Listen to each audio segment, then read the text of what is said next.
संत सेवी श्री पंडरीनाथ भगवान के चरणों में ही रहते थे। पति पत्नी दोनों निवास करते थे, उनके कोई संतान नहीं थी।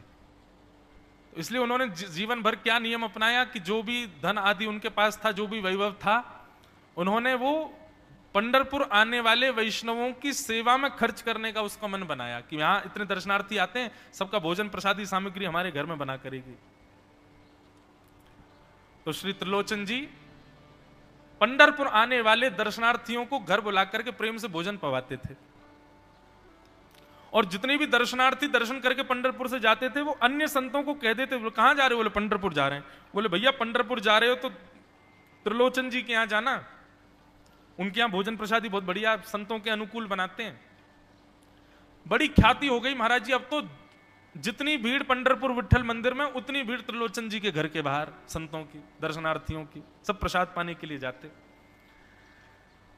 त्रिलोचन जी और उनकी पत्नी बड़े प्रसन्न कि इतने संतों की सेवा हम कर पा रहे हैं, ये हमारा सौभाग्य है। धीरे धीरे दोनों वृद्ध अवस्था को प्राप्त हो गए। दोनों वृद्ध हो गए तो अब इतनी सामग्री बना नहीं पाते, कोई सेवक नहीं था, स्वयं बनाते थे पति पत्नी मिलकर के। अब तो ऐसा हो जाता, कभी कभी दाल लग जाती, जल जाती, रोटियां सेकते तो रोटियां जल जाती। वृद्ध अवस्था, थक भी गए थे बहुत ज्यादा, तो प्रसाद पवाते तो थे, संत जन बेचारे प्रेम से स्वीकार तो करते, पर अब स्वाद नहीं होता था तो बेचारे जैसा था उसको पाते, थोड़ा बहुत पा करके चले जाते। धीरे धीरे संतों का आगमन अब कम होने लगा। त्रिलोचन जी इस बात से बड़े परेशान हो गए। बोले भैया संत हमारे घर से आना बंद हो गए, हम क्या करें?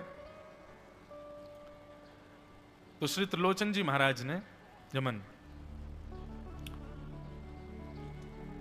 बाहर एक बड़ा सा कुछ होर्डिंग जैसा लगा दिया, उस पर लिख दिया कि अंदर कोई संत सेवा आदि के लिए एक सेवक की आवश्यकता है।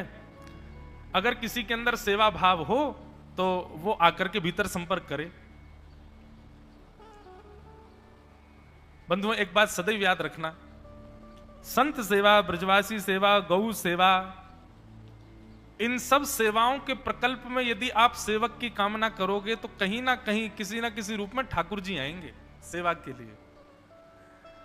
श्रीमद् भागवत में वर्णन आता है कि नंद यशोदा सब जगह जाकर के कहते थे कि गैयाओं की सेवा हो, ब्रजवासियों की सेवा हो, इसके लिए हमको एक लाला हो जाए। इसीलिए ठाकुर जी उनके लाला बनकर के आए ताकि संत सेवा उनके यहां हो सके। त्रिलोचन जी ने बाहर लिख दिया कि भाई संत सेवा के लिए सेवक की आवश्यकता है, यदि कोई सेवा भावी सेवा करना चाहता है तो भीतर आके संपर्क करे। अब यह बोर्ड पढ़ लिया हमारे श्री पंडरीनाथ भगवान ने, और श्री विठल भगवान एक छोटे से बालक का रूप धारण करके त्रिलोचन जी के यहां पहुंच गए। त्रिलोचन जी के यहां पहुंचे, त्रिलोचन जी बैठे थे। बोले साहब जी, आपने बाहर लिख रखा है संत सेवा के लिए यदि कोई इच्छुक हो तो भीतर आके संपर्क करे, मुझे सेवा करनी है। त्रिलोचन जी और उनकी पत्नी देखें, बोले कितना छोटा सा बालक है, कितना प्यारा है, ये तुम्हारे माता पिता नहीं है?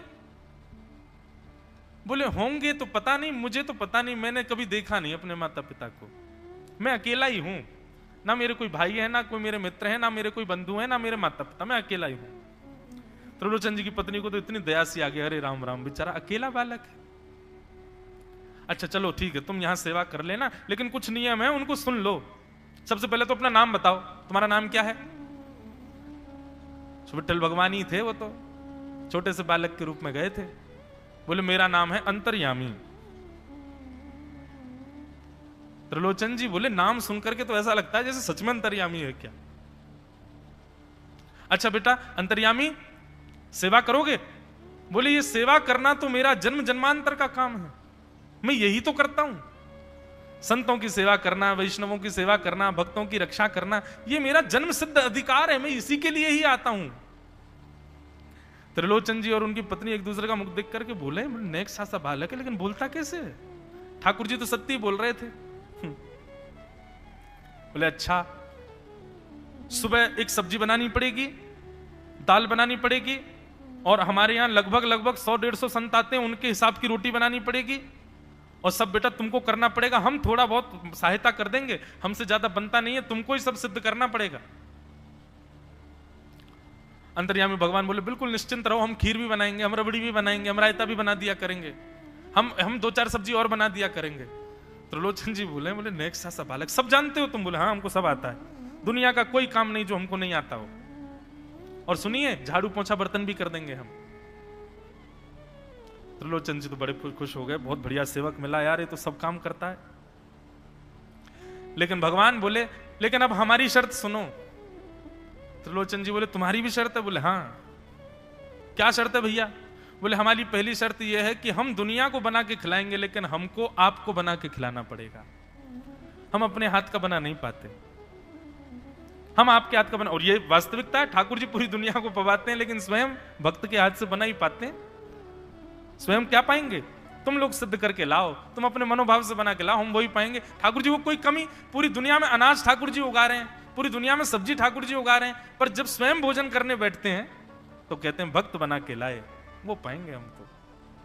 ठाकुर जी बोले हम सारे संतों को बना के पवाएंगे, लेकिन हम अपने हाथ का बना नहीं पाते, आपको हमारे लिए बनाना पड़ेगा। त्रिलोचन जी की पत्नी बोली छोटा सा बालक, इसका आधे हाथ का तो इसका पेट है, एक रोटी में झिक जाएगा ये, इसके लिए मैं बना दिया करूंगी। ठीक है लला, तो बिल्कुल चिंता मत करो, तुम्हारे लिए भोजन हम बना दिया करेंगे। हमारी एक शर्त और सुन लीजिए। बोले क्या? हम कितना भी खाएं हमको टोकना नहीं कभी कि इतना क्यों खा रहे हो। त्रिलोचन जी बोले भैया हम क्यों टोकेंगे, तुम बढ़िया 2-3 रोटी खा लिया करना। बोले 2-3 रोटी तो हमारी दाढ़ में छुप जाती है कहीं पर, हम तो प्रेम से पाते हैं, बस आप लोग ये नियम याद रखना, आप कभी ये मत कहना कि इतना क्यों खा रहे हो। और सुनिए एक बात, अगर हमारे सामने कही तो अपराध बनेगा ही, आपका नियम टूटेगा ही।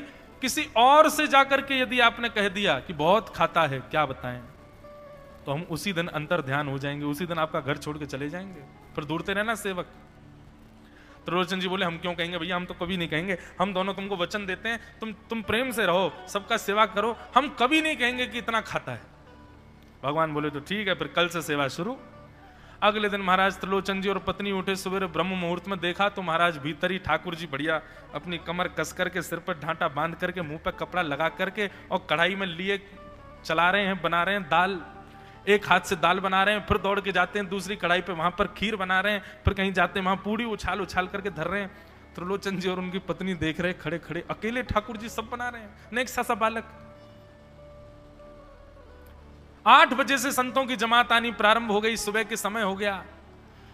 महाराज अकेले ही पत्तल लेकर के दौड़ते हैं, सारे संतों को पत्तल बांट जाते हैं, फिर अकेले ही सामग्री लेकर के जाते हैं और लेकर के सबको बांटते हैं। त्रिलोचन जी कोई सामग्री लेके जाएं तो ठाकुर जी बीच में ही आ जाते हैं, बाबूजी आप जाके बैठो, मैं बांट रहा हूं ना, आप उठ के मत आओ, आप उठ के आओगे सब फैल जाएगा, मैं कर रहा हूं ना सब। अकेले ठाकुर जी, अकेले अंतर्यामी भगवान सब कर रहे थे।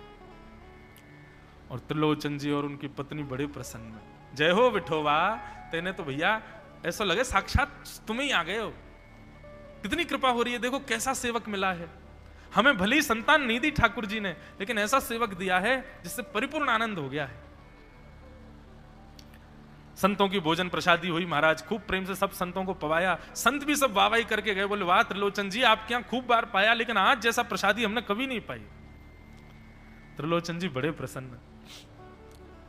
सब संत चले गए, भगवान तुरंत पोंछा लिया है, पूरे फर्श को मार्जन कर दिया, सब बिल्कुल सारी दरी वरी समेट करके रख दी, सब पत्तल आदि सबको व्यवस्थित कराए, सारे बर्तन मांज करके धर दिए, सब बिल्कुल व्यवस्थित करके, और आकर के ठाकुर जी सामने बैठ गए। मैया अब सेवा हमारी तो पूर्ण हो गई, अब हमारी पेट पूजा करो, अब आप लगो रसोई में, हमारे लिए बनाओ। वो तो इतने भाव में आ गए, अरे मेरे लाला मैं अभी बना के लाती हूँ। सुंदर सुंदर सब्जी बनाई, सुंदर रोटी बनाई, सुंदर खीर बनाई, थोड़ी थोड़ी एक दोना, 2 दोना मान लो सब्जी बनाई, 2 दोना खीर बना दी, 10-5 पूड़ी बना दी, ठाकुर जी की बढ़िया थाली लगाई, थाली लगा करके सामने धर दी। अंतर्यामी भगवान बैठ गए, प्रेम से पाने लगे, पाते जाए महाराज, वो तो खाते जाए, खीर उठा करके पी जाए, सब्जी उठा के पी जाए, और लाओ मैया भूख लगी है जल्दी लाओ, 10 की 10 पूड़ी एक बार में चट, और लेकर के आई बेचारी, देती गई, 10 की पूड़ी और धरवा ली, फिर उनको भी पा गए। अब मैया ने इतनी सामग्री बनाई थी, बोले मैया भूख लगी है जल्दी जाओ, आटा मारो, फिर से सेको, बढ़िया लेके आओ सामग्री। आपसे हमने कही थी कि आपको हमको पवाना पड़ेगा। नहीं नहीं नहीं बेटा, तू बिल्कुल बैठो रहे। अरे भैया मुझे तो लगी नेक्स्ट सौ पेटया, कोई तो कुआ है पूरा, कितना डाल दो भरे कोई ना। महाराज आटा मारते मारते शाम हो गई। शाम तक ठाकुर जी पाते ही रहे और खूब पेट भर के पाया। महाराज एक आसन पर अखंड 4 घंटा बैठ करके भोजन किया और भोजन करने के बाद ठाकुर जी बोले ठीक है सेठ जी, अब आओ लाओ तेल ले आओ, आपकी नक मालिश कर दूं, आपकी नक सेवा कर दूं, आप थक गए होंगे। त्रिलोचन में नहीं नहीं इसकी नहीं नहीं क्यों नहीं है, तेल लेकर के उनकी मालिश भी कर दें। इस प्रकार चले। त्रिलोचन जी की पत्नी बेचारी पहले दिन तो कुछ नहीं बोली, दूसरे दिन भी कुछ नहीं बोली, तीसरे दिन उसके मन में आया, बोले ये क्या कर लिया हमने, सुबह जितना भोजन बनना चाहिए उतना तो ये अकेला ही पाता है, सुबह संतों का ये बना देता पर शाम को इसके लिए जितना बनता वो संतों के बराबर ही बैठता है पूरा। त्रिलोचन जी कहते नहीं नहीं तुमको याद नहीं उसने कहा था कभी कहना नहीं है ऐसा। बोले हाँ नहीं नहीं मैं ध्यान रखूंगी, नहीं कहना है। लेकिन अंतर्यामी भगवान तो खूब प्रेम से घर के सारे काम कर रहे हैं उनके। महीना 1.5 महीना बीत गया, खूब आनंद से सेवा चल रही थी।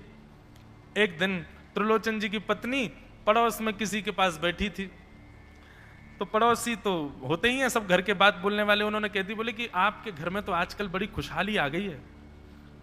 त्रिलोचन जी को देखा, चेहरे पे कैसा तेज आ गया, लाल लाल टमाटर जैसे गाल हो गए उनके।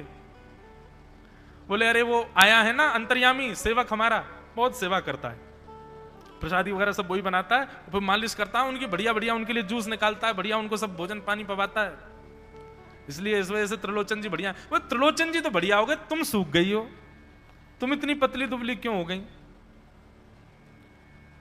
मेरा दुख कौन जाने। वो सबकी सेवा करता है पर अपनी सेवा मुझसे करवाता है। अरे छोटा सा तो है, ऐसे मटक मटक के जाता है सब्जी लेने, हम तो उसको देखने के लिए खड़े रहते बाहर, कैसे बढ़िया लगता है। कई लोग तो देखने ही आते हैं उसको कि कैसे सब्जी परोस रहा है, कैसे पूड़ी परोस रहा है, कितना सुंदर लगता है। छोटा सा तो है, उसकी क्या सेवा करनी पड़ती है। अरे बहन तुम क्या जानो, 2, 4, 5, 10 किलो आटे की कब कब में रोटियां पूड़ियां खा जाता है चपेट करके, कुछ पता नहीं चलती, पेट है कुआ है समुद्र क्या है पता नहीं चलता है, इतना खाता है इतना खाता है इतना खाता है। 4 घंटे की समाधि पर बैठता है एक साथ, थाली नहीं थाल लगाना पड़ता है उसके लिए, इतना खाता है। जैसे ही कहा इतना खाता है, ठाकुर जी अंतर ध्यान हो गए। शाम का समय, त्रिलोचन जी रोज शाम होते ही बैठते थे, थोड़ी देर कुछ चर्चा आदि करते थे भक्तों की। त्रिलोचन जी ने बुलाया, अंतर्यामी ओ बेटा अंतर्यामी कहां हो, जल्दी आओ, चलो शाम हो गई है, थोड़ी देर बैठे कुछ सत्संग करें कीर्तन करें। अंतर्यामी नहीं आए, पूरे घर में खोज लिया ठाकुर जी नहीं मिले, रसोई घर में खोज लिया ठाकुर जी नहीं मिले, पड़ोसियों से पूछ लिया नहीं मिले, सब्जी मंडी देख आए ठाकुर जी नहीं मिले, पूरा पंढरपुर देख लिया लेकिन ठाकुर जी नहीं मिले, सब जगह खोज लिया ठाकुर जी नहीं मिले। त्रिलोचन जी बड़े उदास हो गए, पत्नी से कहने लगे पता नहीं कहां चला गया, कहां गया होगा पता नहीं। देवी तुमने उससे ये तो नहीं कह दिया था कि इतना क्यों खाती। बोले नहीं नहीं मैं तो कान पकड़ती हूं, मैं कभी नहीं कहती उससे। बोले किसी और से तो नहीं कहा था ना तुमने, क्योंकि उसने वचन दिया था ऐसा कहोगे तो मैं चला जाऊंगा। बोले हाँ आज एक गलती हो गई, पड़ोसी के पास बैठी थी, उससे बात करते करते मेरे मुख से गलती से निकल गया कि अरे उसके लिए तो बहुत बनाना पड़ता है, 10 किलो आटा खा जाता है, इतना खाता है, तो निकल गया था। समझ गए? बोले ओहो इसीलिए चला गया, उसको पता चल गया कि तुमने कह दिया है तभी चला गया है। त्रिलोचन जी और उनकी पत्नी दोनों श्री पंडरीनाथ भगवान मंदिर के देहली पर जाकर के बैठ गए। जाकर के ठाकुर जी के आगे हाथ फैला करके कहने लगे, बोले नाथ हे पंडरीनाथ, आपने हमको संतान नहीं दी, पुत्र नहीं दिया, पुत्री नहीं दी जीवन में, हमने कभी उसकी अपेक्षा नहीं की, हमने कभी आपसे शिकायत नहीं की कि हमको संतान क्यों नहीं दी है। पर नाथ एक सेवक हमारे जीवन में आया, और जब से वो सेवक आया हमारे यहाँ संतों की सेवा होने लगी, हमारे यहाँ कीर्तन होने लगा, हमारे यहाँ सत्संग होने लगा, हमारे यहाँ खूब आनंद की उमंग होने लगी। उस सेवक ने हमको आपसे और प्रेम करवा दिया। ठाकुर जी हम आज आपसे दोनों भीख मांग रहे हैं, हमें कुछ मत दीजिए, आप भी मत मिलिए हमको इस जन्म में, लेकिन हमारे उस सेवक अंतर्यामी को हमको वापस कर दीजिए भगवान, वो जहां कहीं भी हो उसको वापस भेज दो हमारे पास। ऐसा कह करके रुदन करने लगे, नेत्रों से आंसू गिरने लगे, चरणों में प्रणाम करके श्री पंडरीनाथ भगवान को रुदन करने लगे त्रिलोचन जी और उनकी पत्नी। इतने में ही स्वर सुनाई दिया, बाबूजी। अंतर्यामी का स्वर सुनते ही पीछे मुड़ करके देखा तो पीछे तो कोई दिखा नहीं। अरे इधर देखिए, पीछे कहां देख रहे हैं? वापस से पंडरीनाथ भगवान की ओर देखा तो श्री पंडरीनाथ भगवान की जगह ही अंतर्यामी बालक खड़ा हुआ है, सामने खड़े होकर के उनको आशीष दे रहा है। त्रिलोचन जी तो भाव विह्वल हो गए, बोले कैसी कृपा नाथ आपकी। बोले आप ही थे क्या? बोले तो इतनी अच्छी संत सेवा, इतनी अच्छी खीर, इतनी अच्छी पूड़ी, इतनी अच्छी सब्जी, और आपकी जो सेवा और इतने अच्छे अच्छे सत्संग कीर्तन, ये मेरे अलावा कौन कर सकता है? संतों की सेवा तो मैं ही करता हूं ना। आपने संत सेवा के लिए सेवक मांगा था, इसलिए मैं ही आपके यहां चल करके आ गया। और श्री त्रिलोचन जी पर अद्भुत कृपा करके भगवान ने उनको कृतार्थ किया। बोलो भक्त वत्सल भगवान की जय। अब ऐसी प्रीति ठाकुर जी जब निभा रहे हों तो फिर मुक्ति की कामना कौन करता है? हमें वैकुंठ में जाके ठाकुर जी को नहीं देखना है बंधुओं। हमारा उद्देश्य ये नहीं है कि हम वैकुंठ में ठाकुर जी का दर्शन करें। हम जहां हैं, जिस स्थिति में हैं, जिस अवस्था में हैं, हम ठाकुर जी को वहीं देखना चाहते हैं। हम इसी के लिए भजन कर रहे हैं, इसी के लिए भक्ति कर रहे हैं, इसी के लिए कथा कर रहे हैं कि ठाकुर जी यहीं आओ और यहीं कृपा करके हमको दर्शन प्रदान करो।